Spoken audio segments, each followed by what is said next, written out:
Speaking of scams, the SEC has come out with a statement on proof of stake.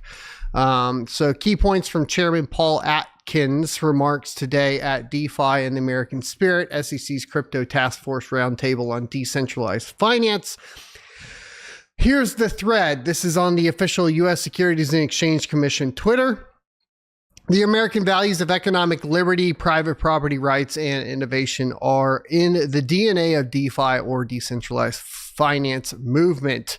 The prior administration discouraged Americans from participating in blockchains by asserting through lawsuit speeches, regulation, and threatened regulatory action of participants and staking as a service providers may be engaged in securities transactions. I am grateful to the Division of Corporation Finance staff for clarifying its view on voluntary participation in proof of work or proof of stake network as a miner, validator, or staking as a service provider is not within the scope of federal securities law. So essentially they're saying here at this point, being a validator or participating in staking as a service is not going to be governed by federal securities law, which means that proof of stake is not going to be considered a security, or at least as of right now. So that does mean, like, obviously good news for Ethereum, etc., and Solana. And I believe we did see Ethereum react to this today.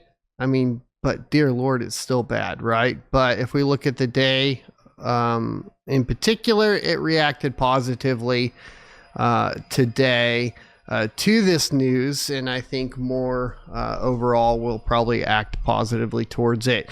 To the ire of the proof of work community and the Bitcoin maximalists, of course, because we still see, I think, idealistically proof of stake as a security, but them's the rules, at least for this administration right now. The thread goes on to say, as happy as I am over the step, it is not a duly promulgated rule with the force of law, so we cannot stop there. The SEC must adopt a regulation based on the authority that Congress has given us. I am in favor of affording greater flexibility to market participants to self-custody crypto assets, especially where intermediation imposes unnecessary transaction costs or restricts the ability to engage in staking and other on-chain activities. So that's good to hear. Many entrepreneurs are developing software applications that are designed to function without administration by any operator. These on-chain self-executing software systems have proven to be resilient in the face of crises. Most current securities rules and regulations are premised upon the regulation of issuers and intermediaries. The drafters of these rules and regulations likely did not contemplate that self-executing software code might displace such issuers and intermediaries.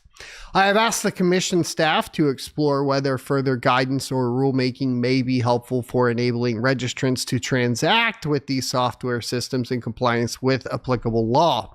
I am also excited about the use of on-chain software systems by issuers and intermediaries to eliminate economic frictions, increase capital efficiency, and enable new types of financial products, as well as enhancing liquidity. I've asked the staff to consider whether amendments to the Commission's rules and regulations would be better suited to provide needed accommodation for issuers and intermediaries who seek to administer on-chain financial systems. I have directed the staff to consider a conditional exemptive relief framework or innovation exemption that would basically expeditiously allow registrants and non-registrants to bring on-chain products and services to the market. An innovation exception could help fulfill President Trump's vision to make America the crypto capital of the planet by encouraging developers, entrepreneurs, and other firms willing to comply with certain conditions to innovate with on-chain technologies in the United States. And obviously, this is going to be bullish for crypto in general, especially from an institutional perspective, because really what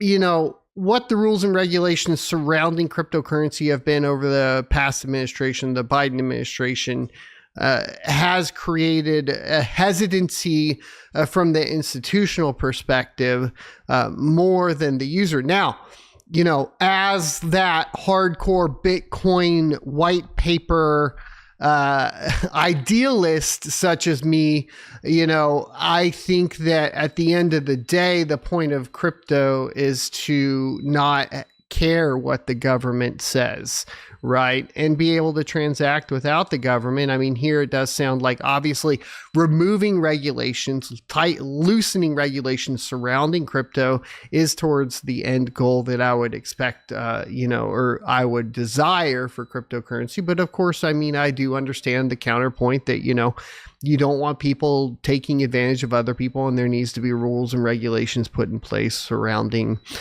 financial products. I get the arguments, right, from both sides.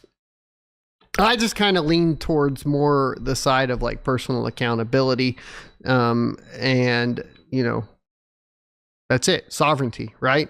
If you're going to fall for something that puts you in a bad position financially, well, that's your responsibility. You don't need daddy government or daddy bank coming in to protect you everywhere, because obviously life is a balance between security and privacy, right? Or freedom, essentially. So everything in life is a balance between, as far as society is concerned, a balance between basically freedom and security, and you give up a lot of security, or you give up a lot of freedom to increase security.